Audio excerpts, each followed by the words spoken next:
신앙변증 6장 기독교는 비이성적인가? 자, 류성룡 목사님. 네, 마태복음 22장 37절. 내 마음을 다하고 목숨을 다하고 뜻을 다하여 주 너희 하나님을 사랑하라.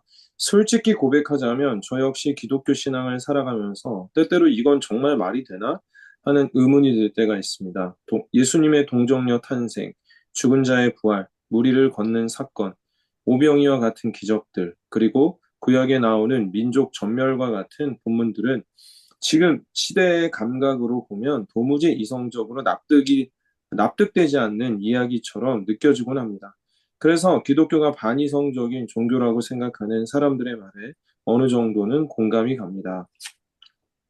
더 나아가 문화적으로 우리는 이제 신이 죽은 시대를 살아가고 있습니다. 니체의 말처럼 더 이상 하나님 없이도 인간은 스스로 의미를 만들고 도덕을 만들고 삶의 목적을 찾을 수 있다고 여깁니다. 현대는 과학이 거의 모든 것을 설명해주는 시대처럼 보입니다. 유리 가가린이 우주에 다녀와서 나는 하나님을 보지 못했다고 말했다는 일화는 신은 물리적으로 관측되지 않기에 존재하지 않는다는 식의 직관을 퍼뜨리는 데 영향을 주었습니다. 일부 기독교인들의 비상식적인 언행 또한 이러한 인식에 기름을 붓습니다. 광신적인 집회 분위기, 축기나 은사 중심의 예배, 반지성적 언어와 극단적인 종말론 등은 외부인에게 비이성적이고 무서운 집단처럼 보이게 합니다. 이 모든 요소들이 합쳐져 기독교는 생각 없이 맹목적으로 믿는 집단처럼 보이게 만드는 것이 사실입니다.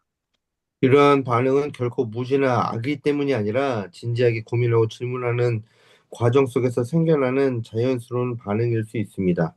저 역시 그 과정에서 오랜 시간 씨름했고 지금도 여전히 많은 질문을 안고 살아갑니다. 어쩌면 어쩌면 우리가 하나님을 찾으려는 것은 홍길동이 축지법을 써서 하늘과 땅을 다 뒤져서라도 허균을 찾겠다는 것과 같습니다. 홍길동이 아무리 뛰어난다 해도 자신이 등장하는 소설 속에서 작가를 직접 찾아낼 수 없습니다. 왜냐하면 작가는 이야기의 바깥에 존재하며 그 세계를 만든 창조자이기 때문입니다. 홍길동이 작가를 인식할 수 있는 유일한 방법은 그를 창조한 허균이 자신의 흔적을 이야기 속에 남기는 것입니다. 이승훈 목사님. 마찬가지로 하나님은 2층 다락방에 숨어 있는 분이 아니라 이 세상의 창조자이시며 우리가 관찰할 수 있는 세계 너머에 자신을 드러내시는 분입니다. 하나님은 단순히 공간 어딘가에 계신 존재가 아니라 인격적 관계 속에서만 만날 수 있는 분입니다. 성경 속 기적은 자연 법칙을 무시하거나 파괴하려는 것이 아닙니다. 오히려 그 법칙을 만드신 하나님께서 무너진 세상 속에 사랑으로 개입하신 사건입니다. 예수님의 기적은 고통받는 자를 회복시키고 잃어버린 질서를 되찾으며 하나님 나라가 이 땅에 가까이 왔음을 보여주는 표징입니다. 기적은 논리를 부정하는 것이 아니라 우리가 이해할 수 없는 차원에서 오는 하나님의 돌보심을 드러냅니다. 제가 힘들었던 것은 일부 기독교인들이 신앙이라는 이름으로 과도한 언행을 보이고 일반적인 상식과도 동떨어진 방식으로 믿음을 표현하는 것이었습니다. 그러나 이것은 신앙의 본질이라기보다 사람의 성향과 표현의 방식의 문제일 수 있다고 생각합니다. 모든 공동체에는 다양한 사람이 존재하고 때로는 특정한 성향의 사람들이 소리를 더 크게 낼 수도 있으니까요. 이런 모습이 전체 기독교를 대변한다고 보는 것은 교회의 본질과 신앙의 진지한 추구를 왜곡하는 것일 수 있습니다. 정말로 기독교가 비이성적인지는 과학과의 충돌이 빚어내는 것 같습니다. 진화론과 창조론의 끝이 보이지 않는 싸움 같거든요. 과학은 이성의 산물이고 기독교는 맹신의 산물로 여기는 사람들이 기독교를 비이성적이라고 여기는 것입니다. 하지만 과학과 신앙은 우리가 생각하는 방식으로 충돌하지 않습니다. 과학이 설명하지 과학, 못하는 것은 무가치한 것이 아니라 다른 다른 방식의 설명을 필요로 한다는 뜻입니다. 과학은 세상이 어떻게 작동하는지를 설명합니다. 물질의 법칙, 별의 움직임, 생물의 구조 같은 것을 다룹니다. 반면 신앙은 왜 우리가 존재하는지, 이 세상에 어떤 의미가 있는지를 묻습니다. 이처럼 과학과 신앙은 서로 다른 질문을 던지는 도구이지 충돌하는 개념은 아닙니다. 과학자들 중에도 많은 이들이 기독교인 것만 봐도 알 수가 있지요. 보이지 않으니 없다고 말하는 이들도 있습니다. 하지만 우리는 중력, 의식, 사랑처럼 보이지 않아도 믿는 것들이 많습니다. 하나님도 마찬가지입니다. 보이지 않는다고 존재하지 않는 것은 아닙니다. 또한 과학자들은 이 우주가 생명이 존재하기에 너무도 정밀하게 설계되어 있다는 사실을 발견했습니다. 이를 파이튜닝이라고 부릅니다. 아주 미세한 수치의 차이만 있어도 우리는 존재하지 못했을 것입니다. 물론 다중우주 같은 이론도 제기되지만 그것도 아직 검증되지 않은 믿음일 뿐입니다. 그리고 실험 가능한 것만이 진리다라는 주장도 있습니다. 그러나 이것은 과학의 말이 아니라 과학을 절대화하는 철학적 믿음입니다. 과학은 소중한 도구이지만 인생의 목적이나 도덕 같은 깊은 질문에는 답할 수 없습니다. 기독교는 과학을 무시하지 않습니다. 오히려 하나님이 만든 세상을 알고자 하는 태도는 믿음 안에서 더욱 귀하게 여겨집니다. 우리가 과학을 할 수 있는 이유는 생각하고 판단할 수 있는 이성을 하나님이 주셨기 때문입니다. 기독교는 논리와 이성을 거부하지 않습니다. 믿음은 설명을 포기하는 것이 아니라 설명 너머의 진실에 귀를 기울이는 것입니다. 하나님은 실험의 대상이 아니라 신뢰의 대상입니다. 믿음은 관계의 세계이며 기독교는 이성과 함께 진리를 향해 나아가는 여정입니다. 이해할 수 없는 세계 일에서 우리는 무지가 아닌 겸손으로 반응해야 합니다. 그것이 복음의 부르심입니다. 믿음은 설명이 닿지 않는 지점에서 시작되며 그 출발점에는 하나님이 먼저 우리를 사랑하셨다는 사실이 있습니다. 기독교가 비이성적이라는 인식은 충분히 이해가 됩니다. 예수님의 동정녀 탄생, 부활, 기적 같은 사건들은 지금 시대 이성으로 보기에 쉽게 받아들이기 어렵기 때문입니다.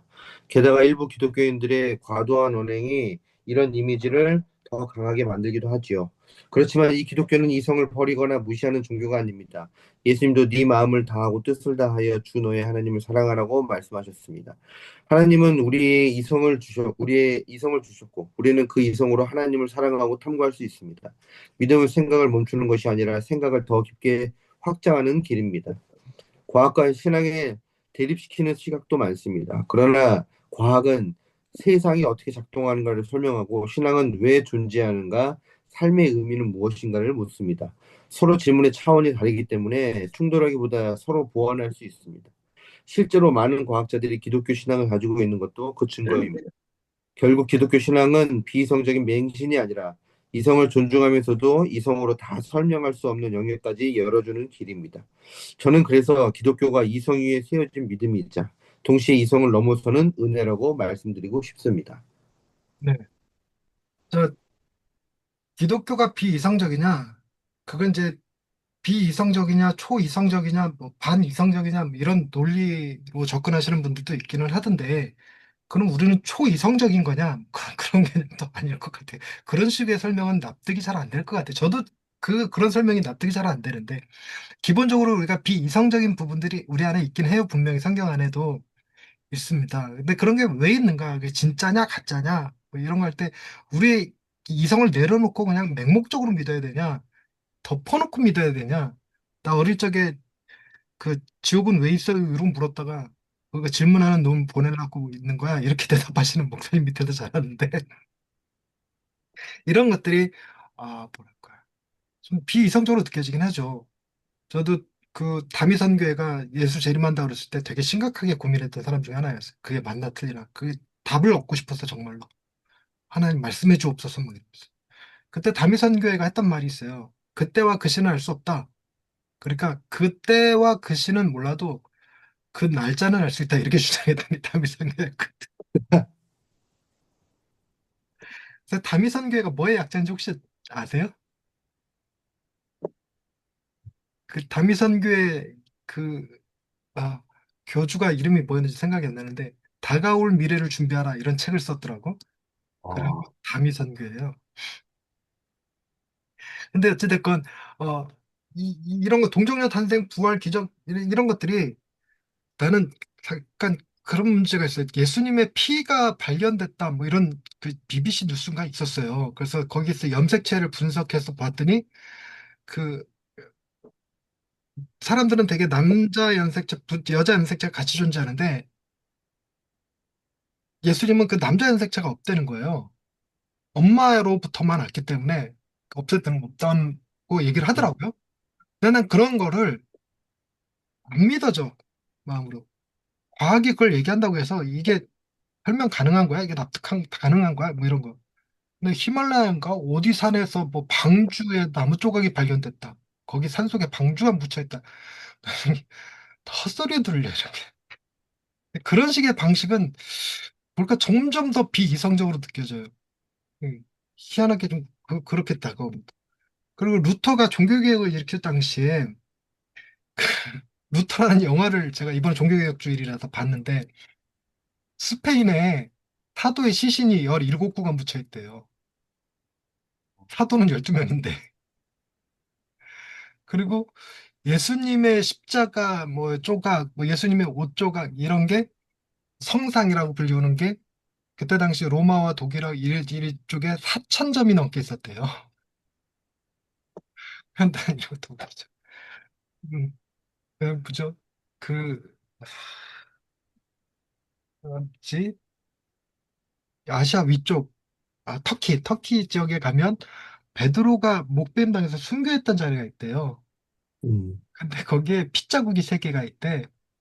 근데 그 핏자국이 이 바울의 목이 떨어지면서 3번 땅에 3번 튕겼는데 그 3번 튕기면서 묻은 핏자국인데 그게 아직도 있대. 그것도 장사에 목을 놓고 피칠 해놓은 거 아니야? 그리고 이거 바울의 손수건 뭐 이런 거 있잖아요. 응, 그러니까 그런 것들. 그리고 저 예수의 무덤도 가봤는데 뭐 거기에 그리고 뭐지? 더 웃긴 거. 예루살렘에 성지순례 갔더니 거기 그 감난산에 바위가 하나 있는데 거기 발자국이 찍혀 있어요. 이렇게 발자국 모양처럼 이렇게 약간 들어가 있는데 거기가 예수님이 생찬하신 자리래. 그러면 예수님이 뭐 추진력을 발사한 거야 거기다가 땅을 딛고 뿅 하고 올라간 거야? 그런 거 아니잖아. 나는 그런 것들이 너무 나는 그게 내 믿음을 강화시켜 주지를 않더라고요. 그러니까 그런 식의 방식은 비이성적인 것 같아, 오히려 더. 그런 것들이 과도하게 기독교를 비이성적으로 보이게 만드는 것들 아니었을까, 뭐 이런 생각이 듭니다. 근데 기본적으로 그러면 하나님은 존재하는가, 존재하지 않는가? 이거를 틴켈러가 하나님은 존재한다, 존재하지 않는다, 둘 다 완벽한 증거를 갖고 있지는 않대요. 둘 다 실마리만 존재하는 거야, 실마리. 그러니까 신이 없는 것 같아. 있는 것 같아는 실마리. 근데 둘 실마리들 중에서 무엇이 우리의 삶에 더 납득 가능할 만하고 이성적이고 수용 가능할 만한 설명이냐? 이거는 따져봐야 된다는 거죠. 그래서 신이 없다라고 하는 것도 신이 없다라는 사실이 증명됐기 때문에 없는 게 아니라 증명하지 못하기 때문에 없다고 믿는 거예요. 그냥 믿는 거. 그래서 신이 없다라는 것도 맹신이라는 거죠. 맹신. 그래서 각자 자기의 신념을 의심해 볼 필요가 있다는 겁니다. 그러면서 이제 가가린이 우주에 가고 내가 우주에 가보니까 하나님이 없더라. 그랬을 때 만약에 그런 식으로 신의 존재를 증명하려고 들면 우리가 만약에 신이 없다라는 말을 하기 위해서는 우주 전체를 샅샅이 모든 행성을 다 살펴본 다음에 내릴 수 있는 결론이에요. 그거는. 그저 어마무시하게 많은 우주의 천체들 가운데 달 하나 갖다 놓고 신이 없다 이렇게 말할 수 있는 건 아니라는 거죠. 달에서도 신을 발견하지 못했다. 이렇게 말할 수 있을지 몰라도. 그래서 우리가 신이 없다라고 말하는 걸 증명적으로, 증거적으로 얘기할 수 있는 건 없어요. 그러니까 신이 없다라고 말하는 게 이성적인 건 아닙니다. 그래서 이성으로 하나님이 있다, 없다 규명할 수 없어요. 그리고 또 하나는 이 티켈러가 쓰는 이 작가는 작품 바깥에 있는 존재잖아요.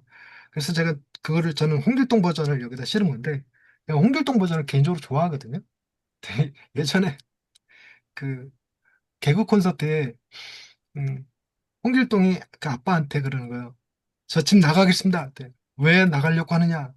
아버지를 아버지라 부르지 못하고 형님을 형님이라고 부르지 못하는데 내가 이 집에 왜 있어야 됩니까? 그랬더니 아버지가 그럼 이제부터 내가 너에게 호부 호영을 허락하노라 이랬어요.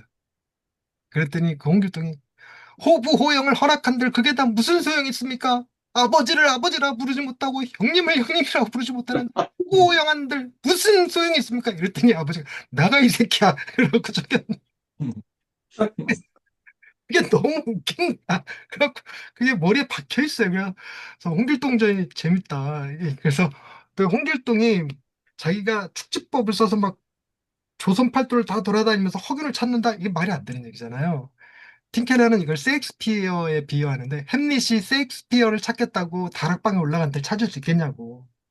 셰익스피어는 그 작품 바깥에 있는데 하나님은 바로 그와 같은 존재라는 거예요. 근데 이게 제게 주는 인사이트라는 게 있었어요. 여러분,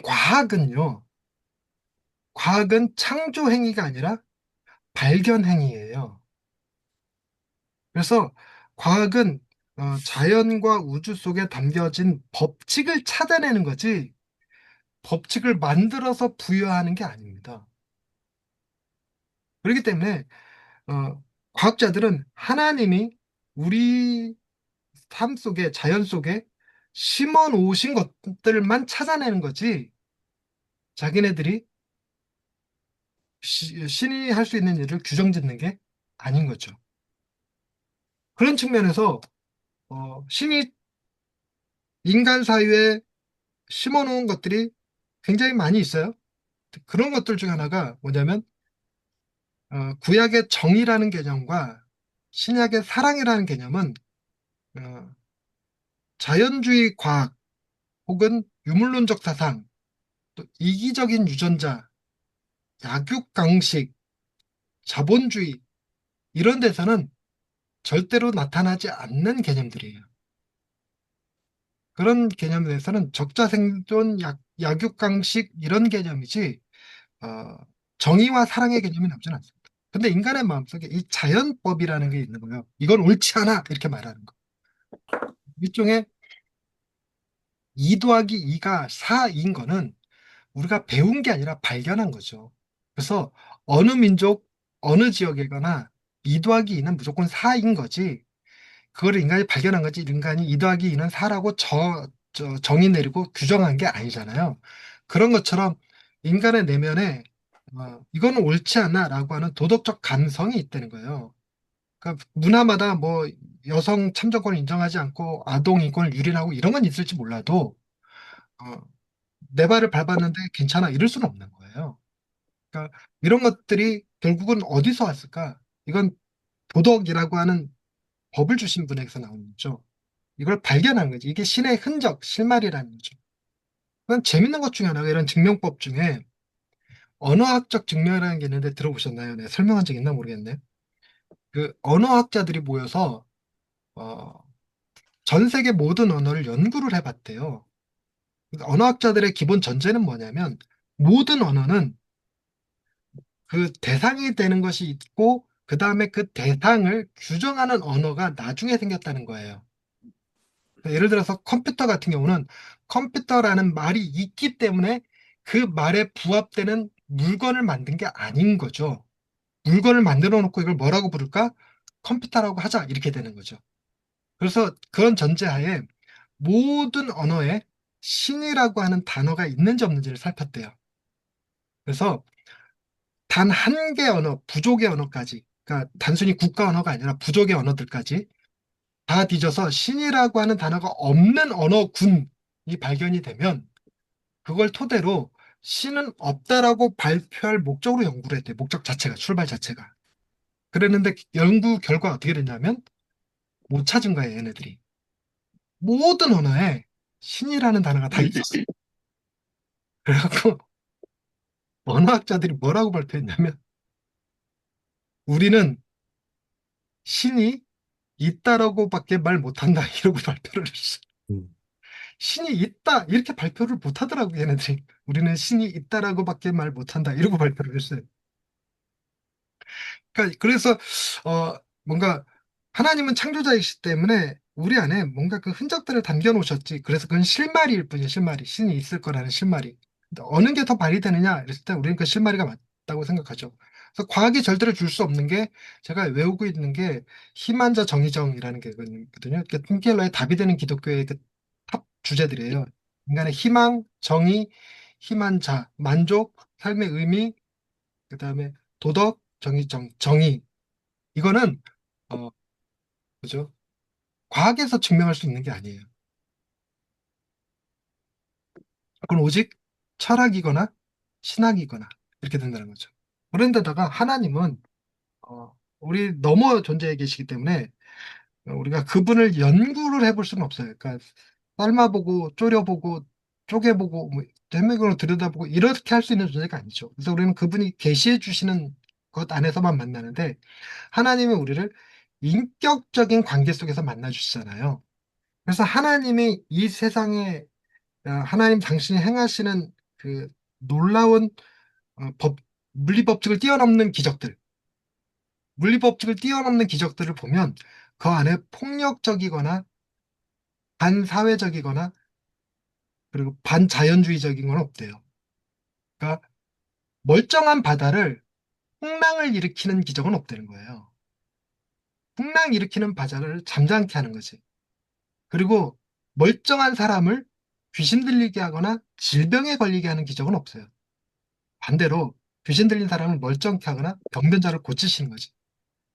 그리고 죽음에서 부활하는 것도 멀쩡한 사람을 확 죽이는 게 기적이 아니잖아요. 그러니까 죽은 사람을 살리는 방식으로 기적을 행하신다는 거죠. 이런 기적은 뭐와 연결이 되어 있냐면 인간의 내면의 깊은 희망과 연결이 되어 있어요. 우리가 깊은 희망 속에는 안 아픈 세상, 아, 고요한 세상, 먹을 것이 풍성한 세상, 그렇죠? 그리고 죽음을 이긴 세상, 이런 말이란 말이에요. 근데 하나님이 행하신 기적들은 다 이런 것들이기 때문에 기적이 뭐죠? 기적이 맞냐 틀리냐가 아니라 기적이 우리한테 필요하냐 필요하지 않느냐. 그래서 과학이 발전하면 이런 기적 같은 이야기들에게 사람들은 관심을 안 가질 거라고 생각을 했는데 의외로 오히려 기적 같은 이야기를 다루는 것들, 신화 같은 이야기를 다루는 것, 반지의 제왕, 어,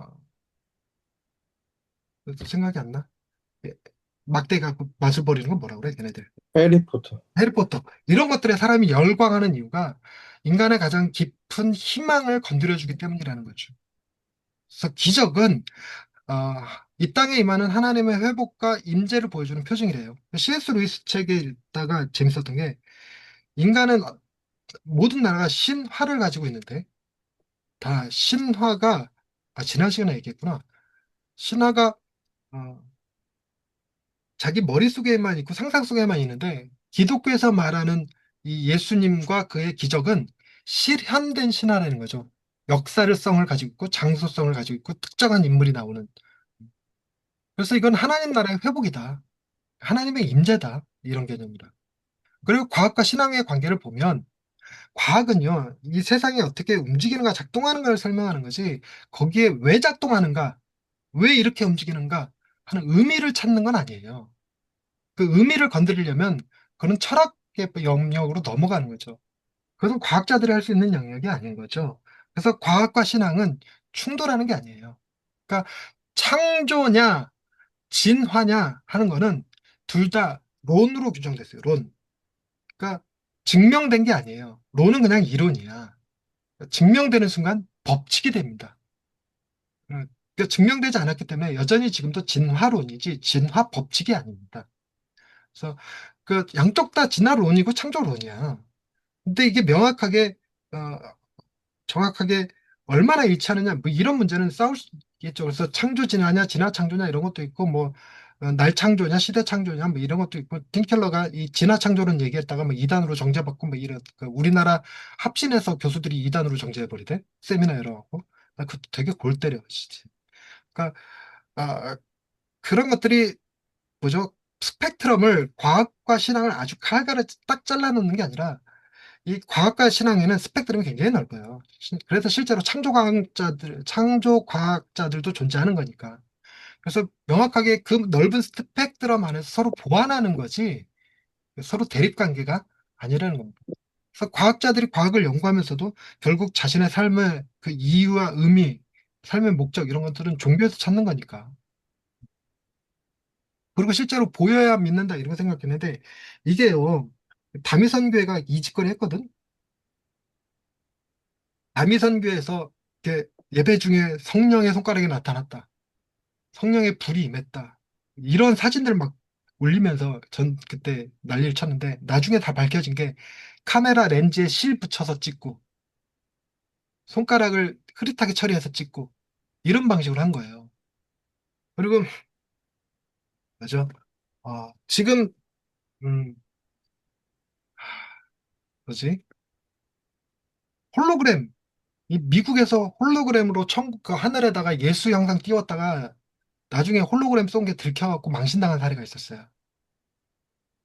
그리고 2차 세계대전 때도 뭘 했냐면 이 마이크 스피커 주파수를 이용하면 이렇게 여러분 각 사람이 한 사람에게만 소리를 들리게 만들 수 있어요. 그래서 지금도 카페가 뭐죠? 테이블별로 그 자기만 들을 수 있는 스피커 이런 게 있대요. 그래서 거기 그 공간을 벗어나면 안 들려. 그 음, 공간 안에서만 들려. 그러니까 내가 특정인에게 뭐죠? 이렇게 주파수를 맞춰서 쏘면서 말을 하면 그 사람만 듣는 거예요. 그 사람만. 그래갖고 2차 전쟁 당, 2차 전쟁, 2차 세계대전이 아니라 뭐지? 그, 갑자기 생각이 안 나. 미국이 치는 전쟁, 최근에 치는 전쟁이 뭐죠? 베트남전. 아프간, 베트남전 말고. 아프가니스탄이요? 아프가니스탄. 아프가니스탄. 음, 아프가니스탄 전쟁 당시에 그 스피커로 그 아프가닌 군인들에게 이렇게 특정인을 지명해서 나는 알라다. 총을 버리고 투항하라. 이런 전술을 썼어요. 그런 게 다 들통이 난 거야. 근데 사람들은, 이게 들리는데 내 주변 사람들 아무도 못 들어. 나만 들어. 그럼 마치 바울이 다메섹도 상에서 경험한 것 같은 느낌이 들잖아요. 근데 이런 짓거리를, 음, 한국교회에서도 많이 해요. 그러니까 저도 그런 상상을 해봤거든요. 편백나무로 교회 두르고, 그리고 뭐죠, 음이온 발생기 두고, 산소 발생기 두고, 이러고 막 교회에서 안수하면요. 웬만한 사람들 병 낫는 기분 들어요. 호흡도 편해지고, 머리도 맑아지고, 쇼 하는 거지. 그리고 인간의 심장박동보다 조금만 박자를 빨리 들면 사람이 환각에 빠지기 쉬워요. 그래서 타악기로 이렇게 막 심장박동수보다 조금 빠르게 타악기를 치면 이렇게 환각 상태에 곱잘 빠져요. 그래서 찬양 집회하다 막 쓰러지고 막 그런 일이 벌어지죠. 근데 그런 것들을 감각적 종교라고 부르는데 경험적 종교라고도 부르고 이런 것들은 비이성적인 행위예요. 그래서 뭐죠? 이런 것의 끝판왕이 뭐냐면 어떤 선교사님이 중국에서 말 타고 지나가다가 나 하나님 보여주시면 믿겠습니다. 이러고 들판을 딱 바라봤더니 들판에 눈이 일정 부분 녹아 있었는데 거기에 예수님의 형상이 쫙 찍혀 있더라. 그래서 그걸 사진으로 찍었더니 찍고서 인화해 보니까 예수님만 찍힌 게 아니라 예수님 오른쪽에는 천사가 왼쪽에는 마귀가 이렇게 딱 같이 찍혔더라. 이래갖고 저 한때 그 그림이 우리나라 뭐 웬만한 기독교인들 집에 다 붙어 있었고 천사가 보이냐 안 보이냐 이게 천사는 봤는데 저는 아무리 봐도 마귀가 안 보이더라고. 그 예수님 왼쪽 어깨에 있다는 마귀가. 그래서 그가 안 보인다 그러면 믿음이 없다 그럴까 봐. 보여 보여 보여. 이런 것 같은데. 그리고 뭐 6.25 전쟁 때 뭐 뭐지? 비행 미군 비행기가 가다가 어디 다리를 폭파시키려고 그랬는데 거기 예수님이 구름 가운데 딱 나타나서 막아섰다. 그래갖고 돌렸는데 그래갖고 피난민들이 살았다. 이런 일화가 있어요. 그 액자 저희 집에도 있습니다. 어머니가 기도원 가서 사오셨어요. 그렇군요. 보여줘야 믿는다라는 신앙을 강화시킬 뿐이에요. 하나님은 그렇게 존재하는 분이 아니에요. 우리는 보이지 않지만 믿는 것들이 많죠. 중력, 의식, 사랑, 뭐 이런 것들은 그리고 과학에서도 얘기하는 4대 장 이런 것들도 우리가 보이지 않지만 믿잖아. 더더군다나 여러분, 뭐죠? 어, 어, 지구가 태양중을 준다. 지동설이 맞습니까? 천동설이 맞습니까? 이동 소리 맞죠? 우린 천동설이 맞다고 믿잖아. 아이, 놀래라, 씨. 지동설. 천동설이 맞다고 믿잖아. 근데 우리 눈에는 천동설이에요. 우리 눈에는 태양이 돌지. 우리가 보이는 대로 고백하면서 믿는 게 아니잖아요. 우린 지동설을 내가 보기 때문에 믿는 게 아니에요. 그러니까 본다고 그게 실존하는 건 아닙니다. 그리고 그런 얘기 합니다. 과학이 지금 현재 수준에서 0.03초보다 더 빨리 지나가는 건 못 찍어요. 발견을 못 합니다. 그래서 0.03초가 현재 과학이 찍어낼 수 있는 유일한 피사체입니다. 그러니까 인간의 눈도요, 이 0.03초보다 빨리 움직이면 제가 손을 이렇게 빨리 움직이는데 이 0.03초를 넘게 움직이면 손이 사라집니다. 그런 경험, 그런 거 보시는 게 선풍기 이렇게 돌아갈 때 어느 순간 펜이 안 보여. 그냥 텅 빈 것 같아. 이런 것들이거든요. 그러니까 파리가 날개짓을 할 때 0.03초보다 빨리 하기 때문에 날개짓 자체는 안 보인다는 거예요. 그리고 우리가 들을 수 있는 귀에 음역대가 있죠. 일정 주파수 아래 못 듣고 일정 주파수 이를 못 들어요. 근데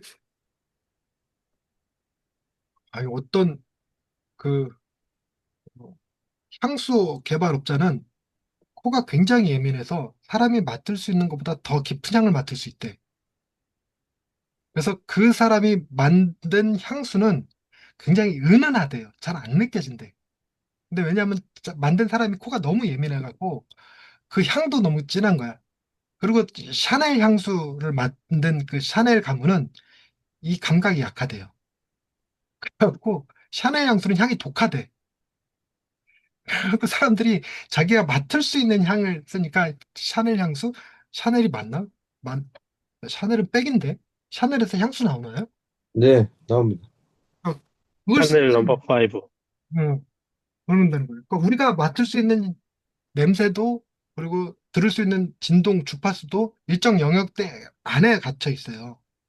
우리가 느낄 수 있는 온도도 마찬가지입니다. 온도의 절대 온도는 273도예요. 영하 273도.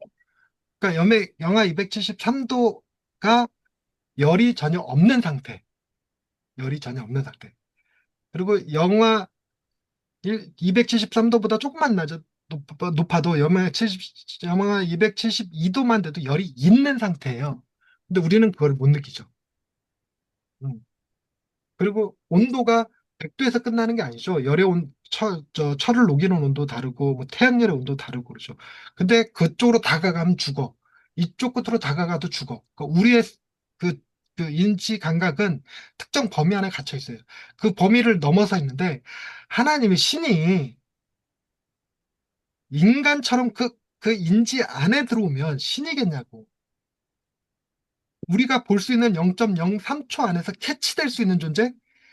그 귀로 캐치할 수 있는 주파수? 이런 게 신이겠냐고. 이게 캐치가 되면 신이 우리 안에 개입하셔야지. 그래서 신이 이 땅에 개입하신 사건이 뭐예요? 그게 성육신이에요, 성육신. 같이 먹고 마시고 만지고 들을 수 있는 그런 존재. 그러니까 우리가 맹목적으로 비이성적으로 신을 따르는 게 아니라 충분히 이성적으로 합리적으로 신을 추구하는 거예요. 그래서 우리는 이성을 가지고 이성으로 하나님을 사랑하고 탐구할 수 있습니다. 믿음이라는 것은 우리의 생각을 멈추는 게 아니라 더 깊이 생각하고 은혜의 차원을 생각하는 거죠. 그게 바로 어, 신앙입니다. 우린 이성적이에요. 굉장히 이성적입니다. 나눔 질문. 기독교 신앙에서 내가 가장 이성적으로 받아들이기 힘들었던 사건이나 가르침은 무엇입니까?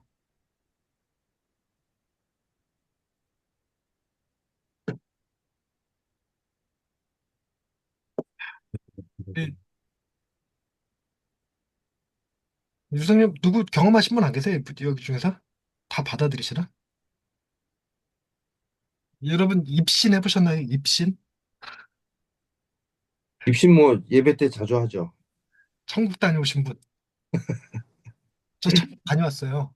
오, 그 다미 선교에 한참 판칠 때 내가 너무 답답해서 하나님께 나도 좀 보여달라고 했고 입신해서 천국을 딱 갔네? 오, 근데 진짜요? 네, 진짜로. 근데 그게 진짜인지 거짓인지는 모르지, 나만의 경험이니까. 그걸 경험을 한 거예요. 근데 갔는데, 음, 그때 처음으로 시공간을 초월한다는 말의 느낌을 알았어요. 그러니까 내가 지금 살고 있는 집에서 나는 한적한 곳을 원해요. 그때 순간적으로 공간이 자연 속 초가집 있는 대로 앞에 시내 흐르고 이런 데로 흘러가는 거예요. 음, 그리고 또 내가 뭘 상상했냐면 그때 파트라슈 그거 때문에 네덜란드의 그 도로 그리고 분수대 그 파트라슈가 배달하던 그 도로 그걸 상상해 그쪽으로 확 넘어가는 거야. 와, 시간과 공간이 초월되네? 이렇게 느꼈던 거야. 그러고 난 다음에 3일 거기 있다가 다시 이 땅에 내려오면서 내 환상이 깨졌어요. 그러니까 내려오면서 입신이 끝난 거예요. 입신이 끝나서 진짜 다미성교회가 맞나? 이랬어요. 그러고 나서 무의식적으로 성경을 딱 펼쳤는데 성경이 뭐가 나왔냐면 지금 찾으라면 못 찾을 것 같은데 거짓 선지자들의 특징을 얘기하면서 거짓 선지자들은 꿈을 얘기한대. 환상을 얘기한대. 거기에 하나님 말씀이 없다는 거예요. 근데 내가 천국을 갔는데 하나님을 만나거나 그분과 대화한 그건 없는 거야. 그래서 이거 가짜다. 이렇게 느끼긴 했어. 근데 그걸 입신의 경험을 했을 땐 조금도 의심하지 않고 이거 입신이라고 확신했어요. 그 되게 신비한 경험이었으니까. 근데 말씀에 비추어 보니까 야, 이거 자칫 거짓 선지자 되겠네? 이런 느낌이었어요. 그러면서 바울이 자기가 3층 천에 갔다 왔으나 말할 수 없다는 거예요. 그럼 말하면 안 되는 거지. 우리에게 주어진 캐논이 존재하는 거예요. 음. 그래서 저희 동네에 한번 이런 적 있어요. 그 목사님 중에 한 분이 천국을 다녀오신 분이 계셔. 좀 그분이 굉장히 강하게 그걸 경험하셨나 봐요. 그러면서 아니 지겹게 목사님들 모일 때마다 천국은 반드시 있다 뭐 이런 소리만 자꾸 하는 거야. 우리 예수 믿는 건 천국 가기 위해서다. 천국을 믿지 않는 자는 목사가 아니다. 이래가면서 자기가 가서 봤다. 이러는 거예요. 그리고 내가 너무 짜증이 나갖고 하지 말았어야 될 말을 했어요. 아, 천국 가기 위해서 예수 믿습니까? 초등학생입니까? 네, 그랬어요. 천국이 전부입니까? 뭐 이랬대. 그랬더니 그때 그 목사님이 우리 동네 전 목사 이단이야 이러고 소문내고 다니셨어요. 그래서 한 이단으로 소문이 났었는데 다른 목사님 나이 드신 목사님이 아주 시원한 발언을 알려주셨어요. 뭐라고 그랬냐면 야 오죽 믿음이 없으면 너에겐 보여줬겠냐. 우리는 성경에 써 있어서 그냥 믿어. 그럼 네 믿음 없어서 하나님 보여준 거 그렇게 자랑하고 다니지 마라 쪽팔린 거지. 이렇게 얘기해 주신 거야. 근데 그분은 나이 드신 분이니까 그분한테는 또 함부로 못 하시잖아. 얼마나 속이 다 후련하든지. 그 뒤로 우리 모임에서 천국 얘기 안 하세요. 근데 저는 이게 이제 예수님 인격적으로 만나기 전에 이제 예수님께서 2000년 전에 십자가에서 죽으신 거잖아요. 피 흘리셨고 이제 그게 나와 상관이 있을까라는 생각? 그 생각을 제일 많이 했던 것 같아요. 그러니까 2000년 전의 인물인데, 그러니까 하나님의 아들이라고 믿지 않으니까 당연히 2000년 전의 인물인데 그 예수라는 분이 나를 위해서 피 흘려 주셨다는데 나랑 무슨 상관이 있지? 뭐 그런 거가 이제 엄청 아주 기본적인 저의 의심이었던 것 같아요. 나 그 의심 진짜로 실제 진지하게 해봤어요. 음, 근데 내가 얻은 결론은 인간은 자기를 중심으로 우주를 만들거든요. 그래서 자기 배꼽을 버킹검이라고 부르는데, 버킹검 맞나? 말이 이상한데 버킹검 아닌데? 유니버스라고 부르잖아요. 그러니까 나를 중심으로 봤을 때 네, 예수 그리스도가 2000년 전에 네, 예루살렘에서 죽으셔야 그 복음이 이렇게 여러 문화권을 거치면서 우리나라로 들어와서 맹학교를 세우고 우리 어머니가 그 맹학교에 가서 신앙을 받아들이고 그리고 그분이 나를 낳으셔서 신앙으로 키우셔서 목사가 된 거야. 그러니까 내가 오늘날 나를 기점으로 내가 목사가 되기 위해서는 예수님이 정말 절묘한 타이밍에 역사한 가운데 들어오신 거더라고.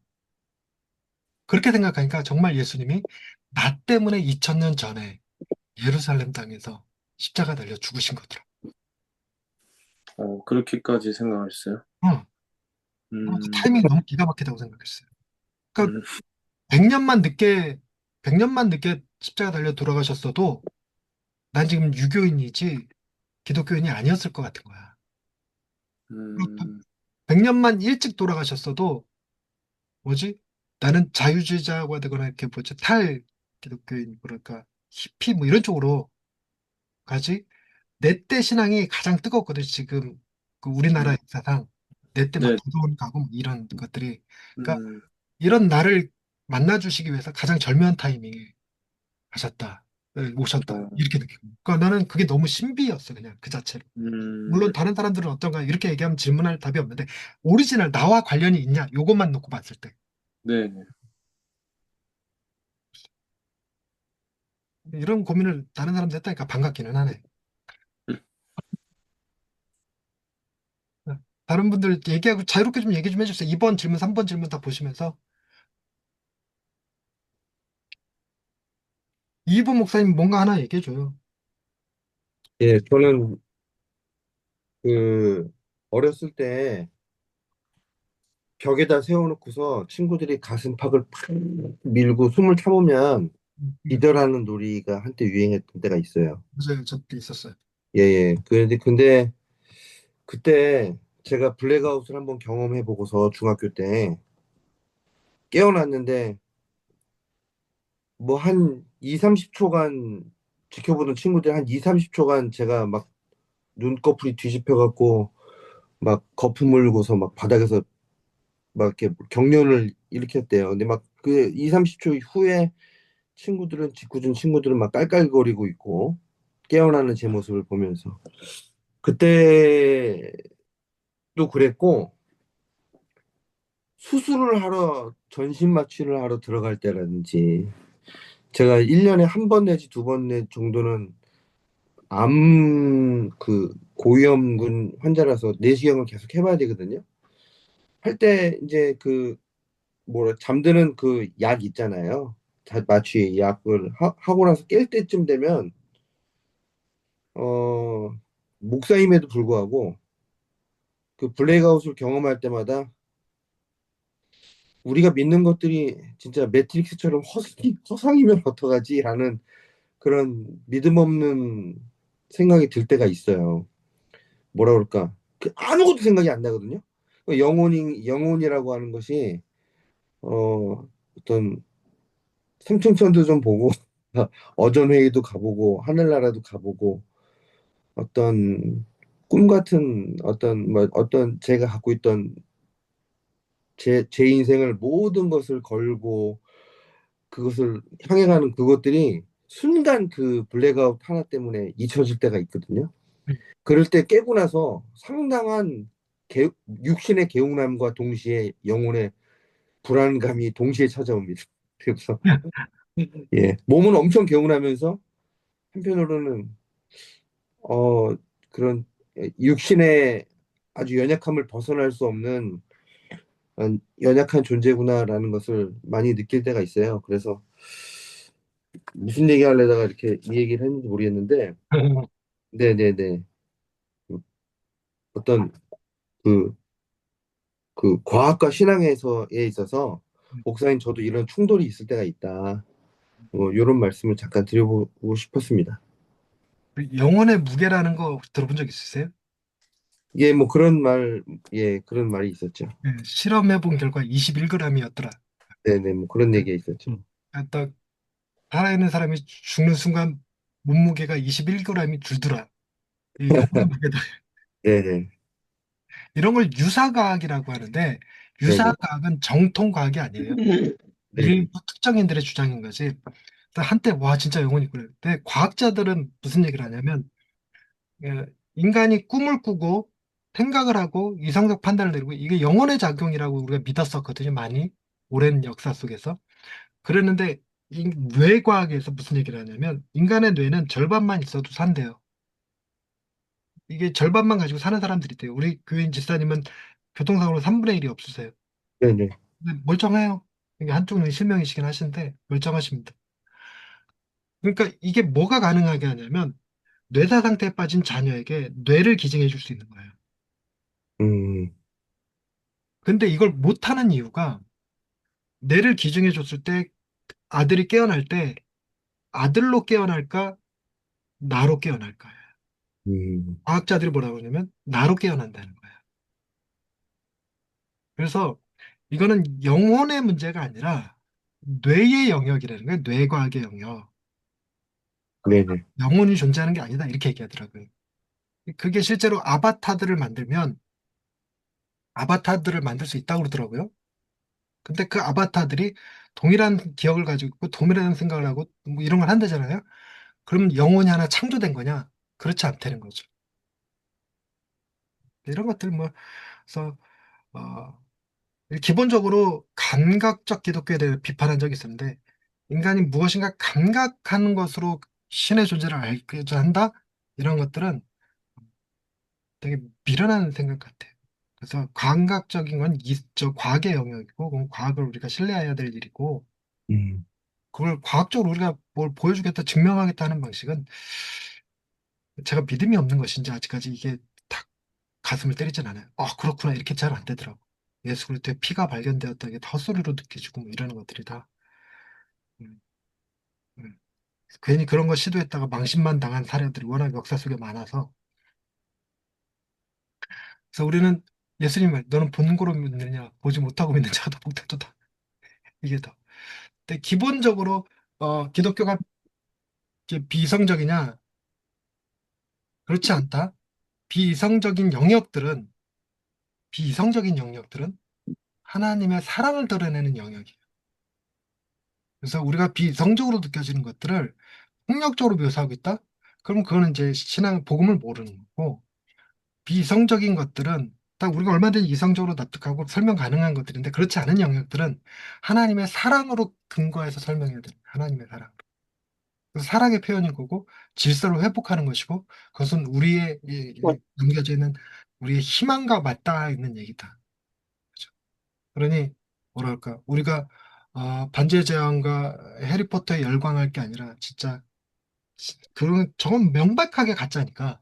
근데 성경은 만에 하나라도 이게 사실일 수 있는 문제니까 여기에 집중하는 게 훨씬 더 우리의 희망에 더 깊은 안식을 주죠. 이렇게 설명할 수 있으면 좋을 것 같아요. 자, 오늘 여기까지 하겠습니다. 수고하셨습니다. 고생하셨습니다.